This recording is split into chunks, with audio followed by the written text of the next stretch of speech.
Welcome back to Anti-Depressing. This is the show where we talk about everything from liturgy.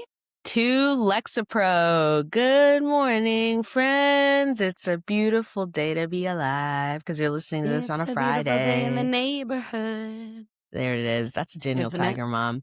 And honest to Yeah. God, it feels like there's a renewed sense of purpose on Friday because you just feel like you can be alive because you just got to keep on Everything's going to going. be okay. Everything's going to be Also, okay.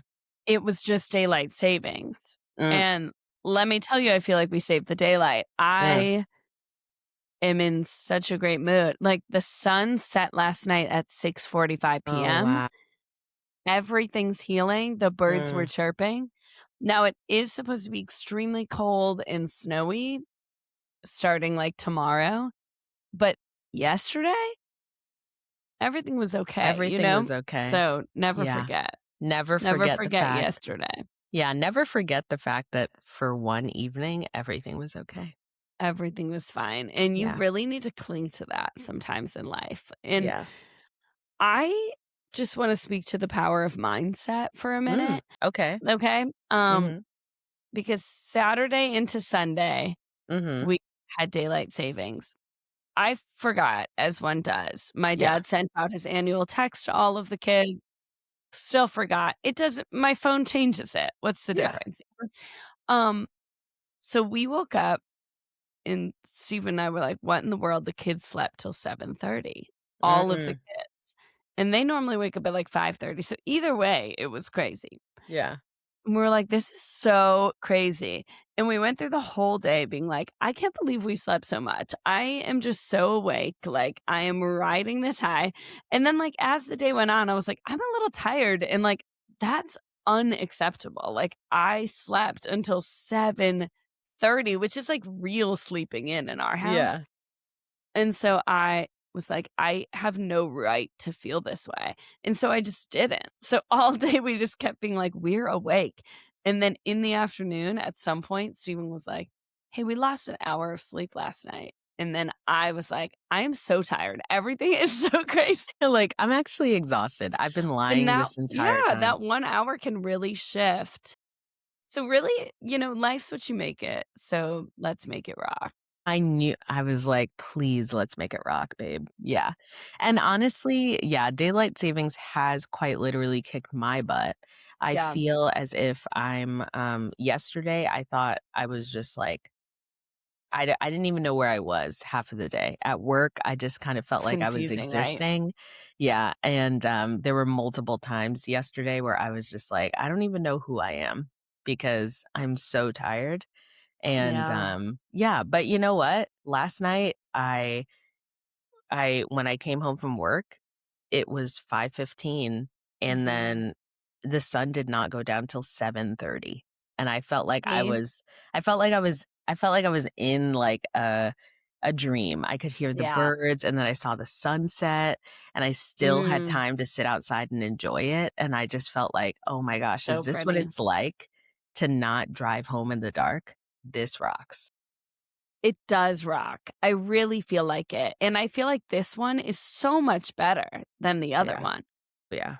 Mhm. especially with kids, like, this one, it's like, "Oh, now we wake up at 7." Like, my kids have consistently been waking up at 7 or 7:30, whereas in the fall when it changes, it's like, "It doesn't matter when I'm putting you to bed, now we're waking up at 5:30." Mm. And that is just so unacceptable.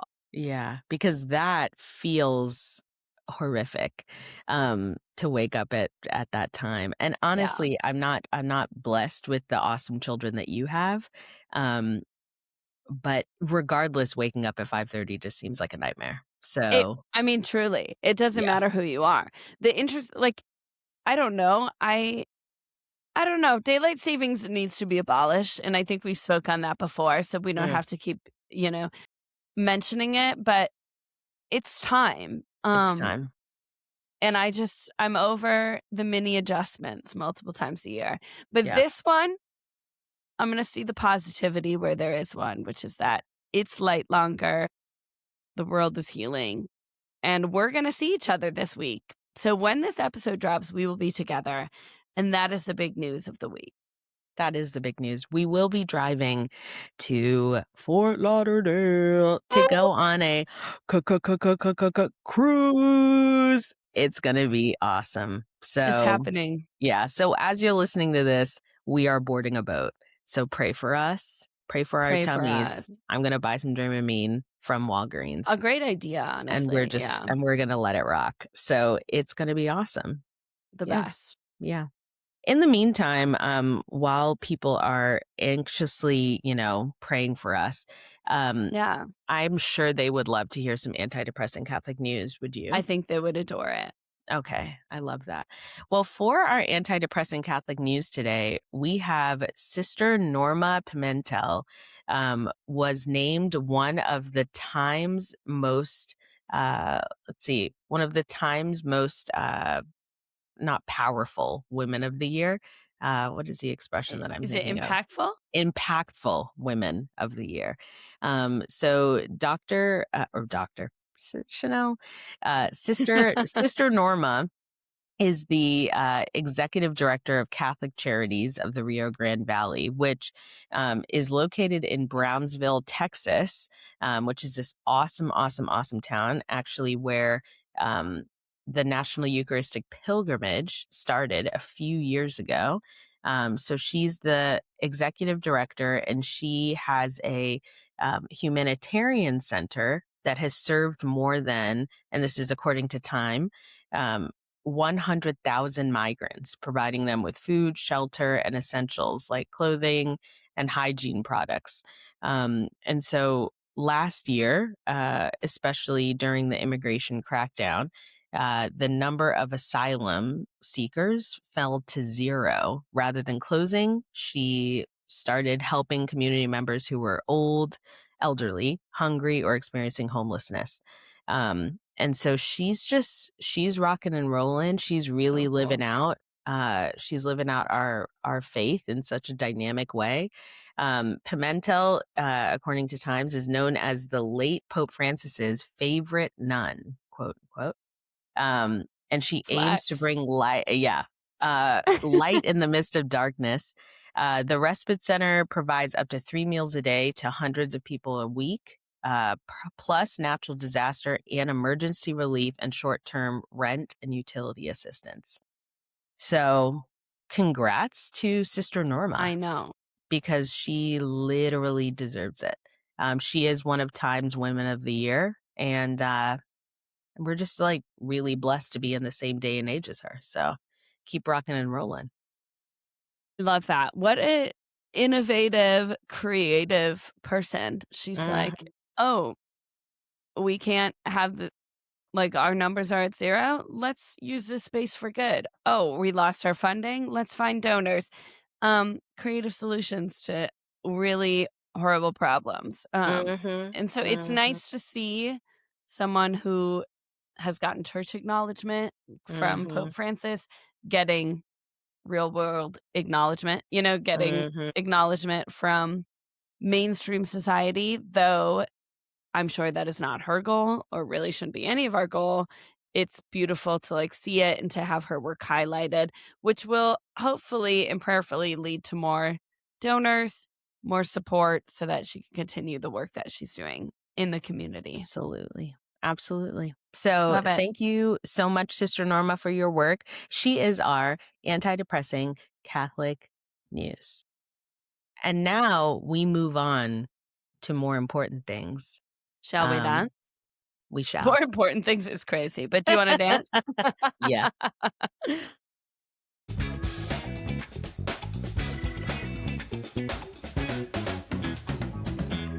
We move on to our first story of the day, which is it's a fast food battle. Okay. Yeah, there's some crazy things happening in fast food world, and if you are somebody who cares, which you definitely should, and at this point of listening to our podcast, you've really locked in. Kinda Um, get out if you're not, you care Like about what's happening in pop culture, and you're locked into this. So fast food brands are getting pretty snippy with each other after Yep. the McDonald's CEO um, had tasted their McDonald's new Arch Burger. He Okay. had the Arch Burger for lunch. He had like a video of himself, and he was filming himself, and he was saying, "I'm going to try this McDonald's new Arch Burger," trying to convince people to buy it. You know, if the CEO Yeah. really likes it, somehow See that's what's gonna, on it. yeah, that's gonna be like, oh, well, now we're all really gonna love it. So the thing about the video is that he seems like he's being held at knife point. Okay. And if you've seen the video, which you absolutely should, um, the CEO says he's taking a bite of our new product. So now immediately you think this guy has never eaten McDonald's, Yeah, yeah, yeah. because who calls a meal a product, right? It's like he's automatically in sales mood. So then Uh-huh. during the video, he says, ahead of trying the burger, he said, "It is so good. I'm going to do a tasting right now, but I'm going to eat this for my lunch, just so you know." Right. And he's sitting there, and you're like, he absolutely is not for real going to eat it. And then, Mm. you know, that clip of Squidward in SpongeBob taking a bite of the Krabby Patty, and he like Yeah. uses his teeth and just takes like a nibble of the meat Yes. and is transformed. Okay, so that's what it looks like when this guy takes a bite. It's the smallest bite you've ever seen. And obviously, now it's going viral. Yeah, All nobody eats CEOs, McDonald's like that. nobody eats McDonald's like that. You got to eat the fries immediately and burn the roof of your mouth, or then they're no good in like 10 Yeah, minutes. You know, 100%. you eat the burger because you're starving. You just spent $20 on something that used to be 5. So, you know, Yep. you're just really like inhaling it. So Mhm. obviously he's never eaten McDonald's. So now No. other CEOs are responding with their own videos, trying their own food. Everywhere from A&W to Freddy's Custard, to local burger joints, Popeyes, you know, everyone is Wendy's. Wendy's was probably my favorite. So the Wendy's CEO, he said, "I'm going to have a burger for lunch. And you can't have a burger and fries without a Frosty." And Oh, he yeah. said, yeah. And then he said, can I get a Frosty? Oh, yeah, because our ice cream machine is always working. Yeah. Yeah. And for those that know, you've driven through the McDonald's drive-through and just wanted any kind of frosted drink, and it is never working.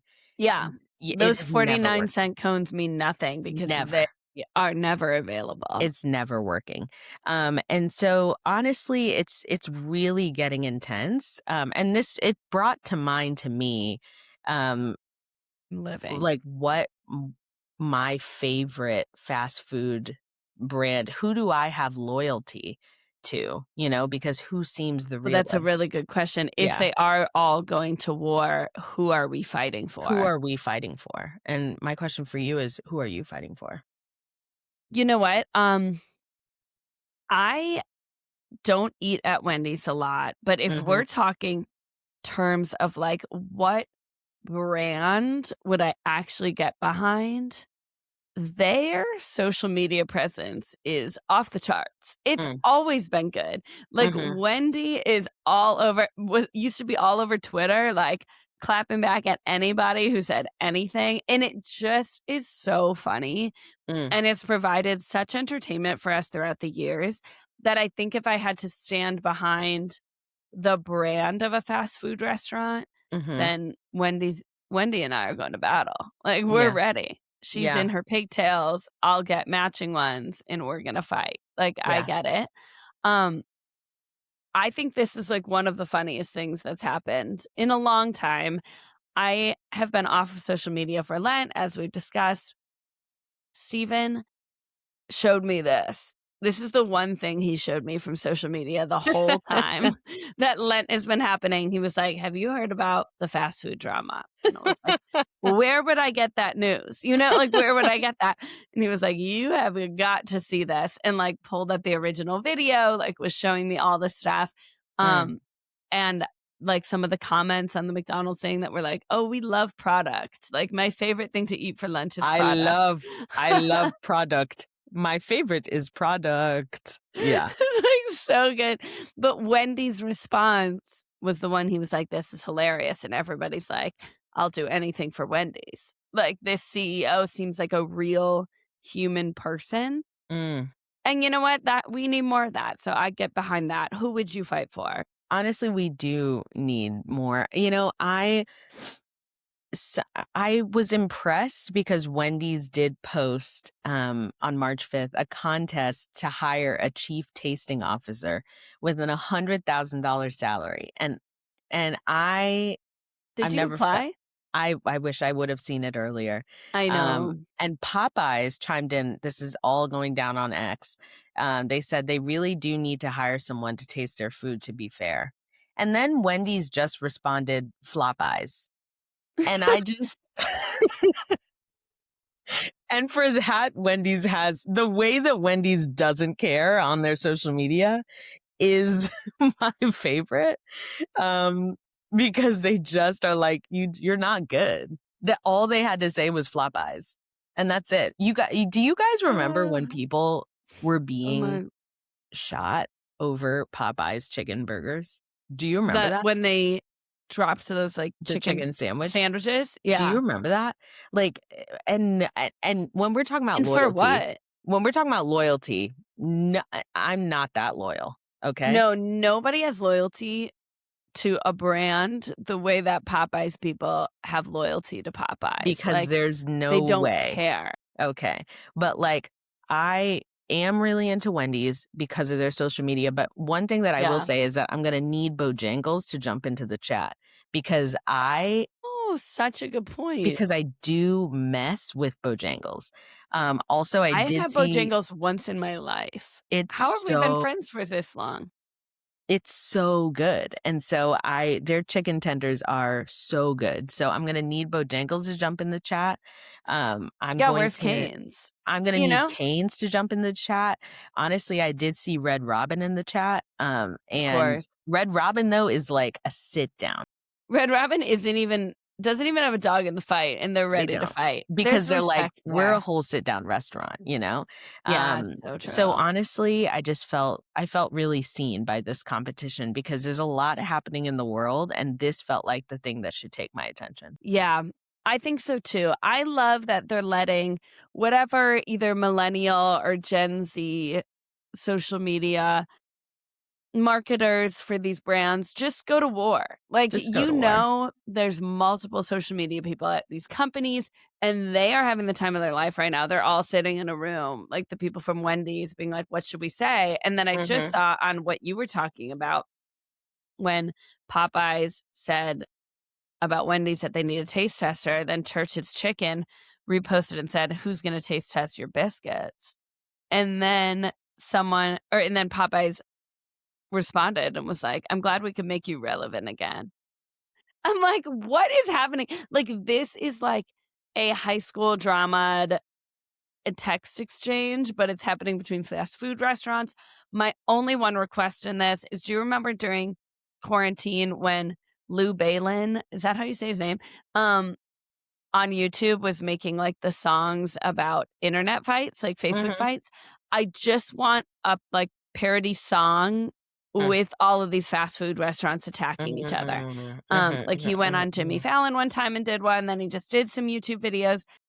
I know it's been 6 years, but, like, I'm still at the restaurant. I'm ready for this resurgence. Mm. So if he could just make some little quick songs about the drama, then I think this would really put a nice bow on this, and then the humor could continue. So Wendy's, use your money that you are getting from this because you know more people are going to your restaurant because of your humor, and please contract him to make a song about this. And it could be a Super Bowl commercial next year, and I'll give you that idea for free. And if you do, we do deserve a drop for that idea. We should get a little We a little drop. So just pray about that. And while you are praying about that, we're going to ask for prayers from everyone yes, for Timothée Chalamet, I who know. is our second story. Timothée Chalamet has put his foot in his mouth. Mhm, He mhm. is stumbling and humbling on his way through Oscar season, because, it's a big moment for him. He's been winning Hecka awards. Yeah, He's really carrying through with Marty Supreme. He's establishing himself as a super, like, focused veteran, serious actor. earnest actor. And people have been loving it until a recent moment, where he's been facing some backlash. And this is one of those moments where you could appreciate something and see how it helps, like, bolster what you're doing, because at the end of the day, it's like all art. But he didn't swing in that direction. So Timothy Chalamet, sat down with Interstellar co-star, at the University of Texas, on February 21st. So this is like just coming out now. Um, and they had a conversation about career in the movie industry. He said, I admire people. Quote, I admire people, I've done it myself, who go on a talk show and say, hey, we've got to keep movie theaters alive. We've got to keep this genre alive. Um, and another part of me feels like if people want to see it, like Barbie, like Oppenheimer, they're going to go see it and go out of the way to be loud and proud about it. Okay, cool. People will go to a movie if they want to see it. He then added, quote, I don't want to be working in ballet or opera where it's like, hey, keep this thing alive, even though no one cares about this anymore. All respect to the ballet and opera people out there. I just lost 14 cents in viewership. I'm taking shots for no reason. End quote. The comment, specifically the line, no one cares about this anymore, people have been locking in. Mhm, mhm. And I'm just curious about what your thoughts are, because I know that out of mainstream work, and what, honestly, I shouldn't even say that, because it's not even like it's not mainstream. Ballet is pretty mainstream. Like, I feel like Mhm. ballet is a pretty popular, like, art form. And opera is a beautiful art form that I hope one day I'm, like, blessed to see an opera in real time. But I just feel like, w- how did this strike you? Because I was kind of like, dude, come on, man. That's such, like, a dense, crazy thing to say. And I Yeah. immediately am like, I would love to see how he's going to twist this, and how his reps are gonna, like, make this seem like he didn't actually say that, and I'm still waiting, but how are you feeling? Yeah, I don't know if we'll get a public comment. I feel like he doesn't really need to. He's, like, uh, winning all these awards. He's dating Mm, Kylie Jenner. Like, he's kinda doing a lot of things right now. I don't think that this is gonna, like, cancel him in any capacity, so I don't know that we'll get, like, a public comment. I think it might be mm, too extreme.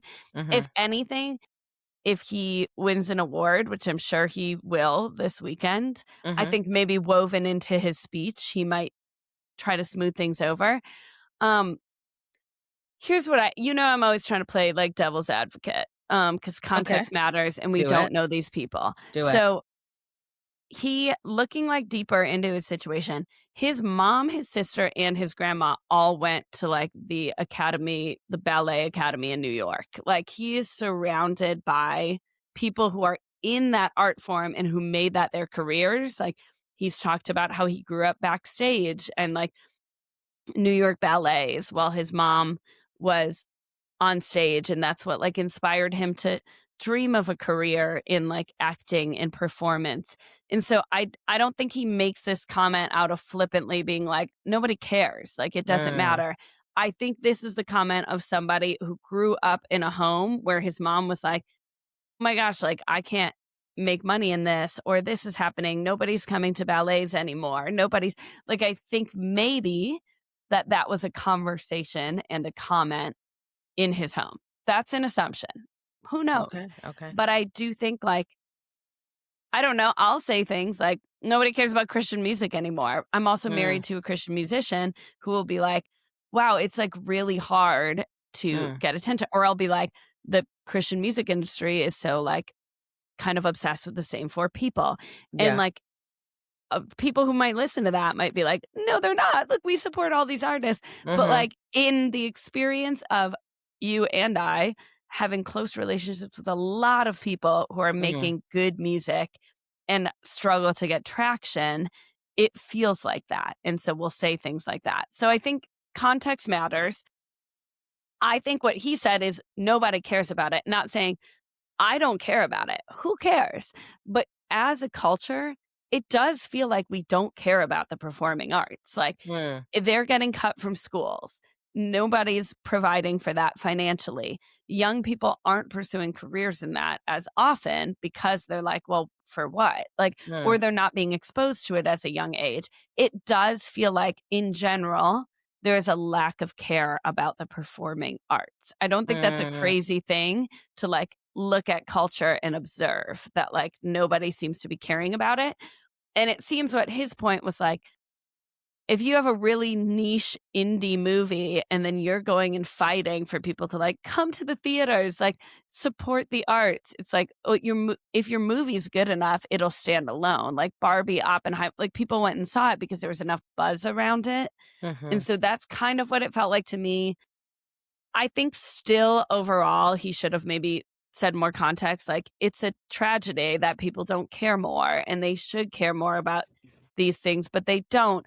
I think he was in a conversation with another guy and they were just like talking. I don't feel like this was like a malicious, insane thing to say, to be mhm, honest. Like, when I read it, because again, when you put this story in here, I had not heard anything about this. And mm, when I was reading what he said, I was like, okay. Like, it doesn't feel that crazy to me. mm, I think it was a great opportunity for people because he has so much buzz around him right now mhm, to right before the Oscars, because this was from weeks ago, but it just resurfaced, like, for people to all of a sudden become relevant as well, yeah, that they're like, "Oh, well, I'll get attention for posting a video about this because he's got a lot of Oscar buzz right now." I think it's really unfortunate because I think if he wins on Sunday, it's kind of gonna diminish a little bit, like, people will be like, "Well, he just said something crazy." I don't think what he said was that crazy.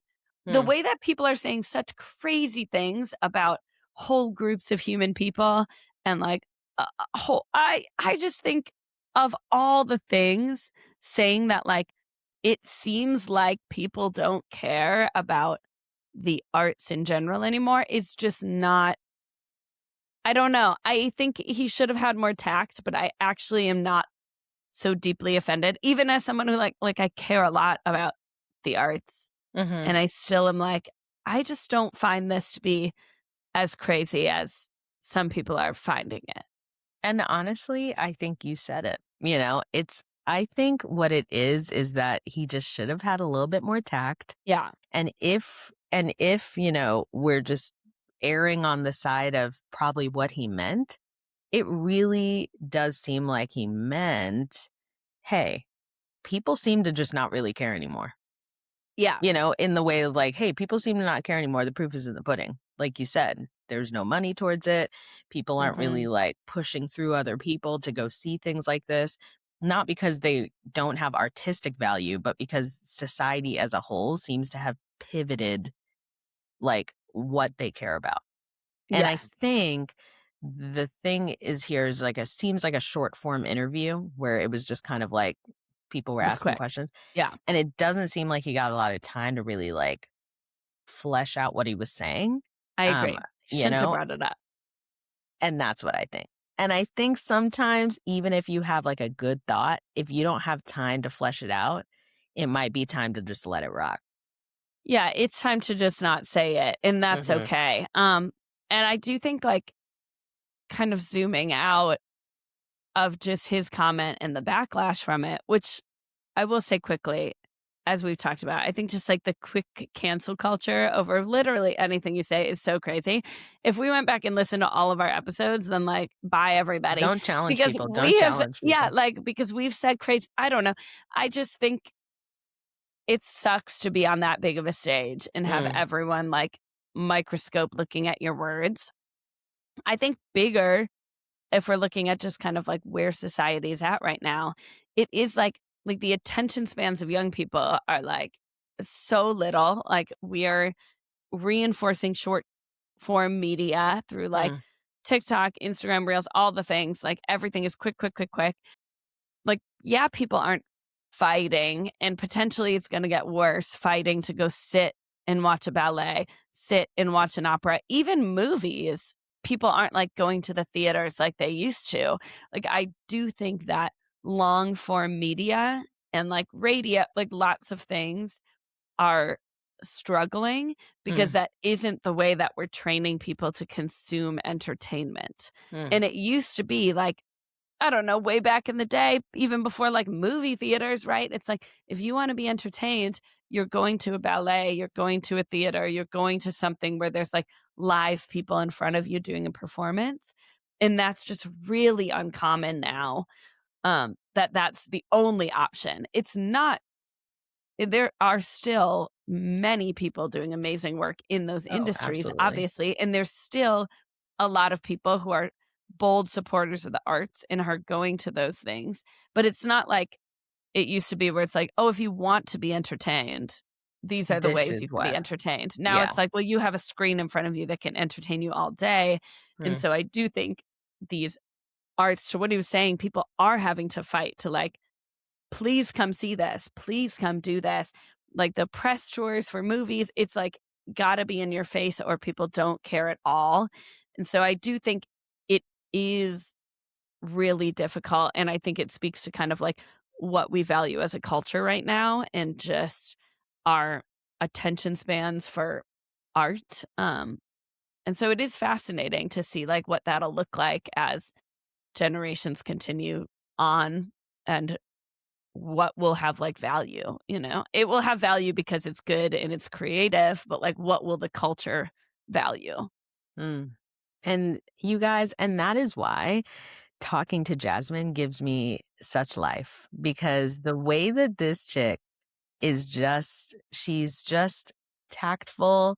She Oh has, my gosh, she thank just like you. the way that she can think about things, the way that even, maybe if I think something and she thinks something differently, she's just able to communicate it in such a way that I still respect. So God Thank bless her. you. God bless her. Thank you. I do think Timothy needed a loss, though, so this is that, you know? You can't Yeah. be, like, dating Kylie Jenner, winning Oscars, getting a lot of attention, and not, like, kind of fall. So, you know, I think the stumble will maybe it'll humble him, maybe it'll make him think twice. It's you know, we grow from our losses, so Yeah, and some congrats. people just kind of walk in the light, Like and this Chanel. is and this was Sometimes you yeah. don't have to lose to shine, Sometimes you you don't know? have to lose to shine, like, I'm always winning. All I do is win, win, win.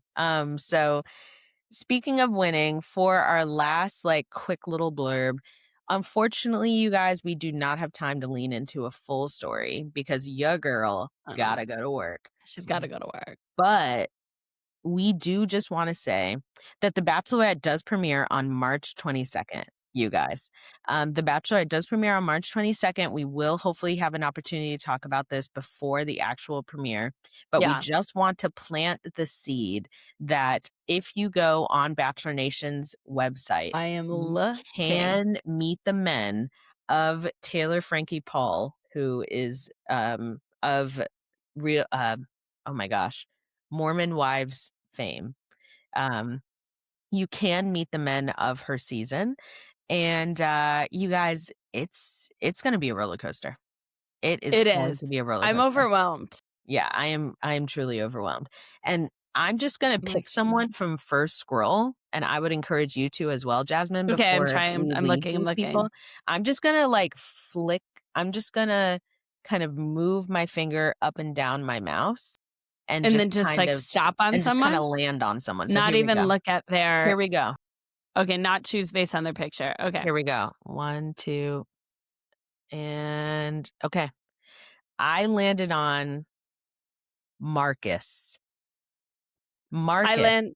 Me, can you tell me like what he does? Yes, he is a creative director. He is 28 years old. Okay, He is from New York. Fun okay. fact, Marcus once got attacked by a bird while on a run. Marcus loves a good rooftop vibe. Marcus's favorite food is pancakes. Now, I feel like Marcus seems very cute, but just does not seem edgy enough for what this woman has perceptively through media and what I've You know seen what? Yeah. lived through and experienced. I feel like Marcus's vibe seems a little bit more low key. So I'm feeling like she might need someone that's a little bit more. Yeah, the squirrel might not have done it for you. Yeah. So who did you land Okay, I land on Casey, which honestly looks strikingly similar to Dakota, her ex. on? So I Uh-oh. could see it. I could see the dynamic. He's from Nashville, Tennessee. He's a mechanical engineer. He's 30. His fun facts are that he can't sleep without socks, serial killer. Mm, He loves Steve Irwin. That's a green flag. And it says if Casey could have any job, he would be the director of a science museum. That's cute. that's Okay. cute. Um, yeah, I could see it. He says he loves giving gifts. It says Taylor, get ready to be spoiled. Okay, I could see it, but he does look maybe a little bit too similar to her ex, in my opinion. Maybe he just photographs like that. I don't know. Um, but what I do know is that we'll find out. We will find out. So we encourage everyone to go on bachelornation.com, not because Please. they are sponsoring this, But go check it out. Tell but us who go you check it think. out and tell us, drop in the chat, meet the men of Taylor Frankie Paul's season of The Bachelorette. And Love. if you can see in my glasses, if you're watching this online, you can see me scrolling on this page. I know. Yeah, if you're curious, you know that we are too. March 22nd, you guys, it's gonna be real. It's And happening. I'm kind of ready for this to go down. Who is going to Me receive too. Taylor's final rose? Only Time will tell. only Mormon God knows. So That's so true. so that's so true. So anyway, you guys, the world can feel a little bit depressing, but I am really happy that in this moment, in this minute, in this season, We aren't. Not us. not us. Not us at all. We'll see you guys when we get back from our cruise. Woo! Bye. Bye.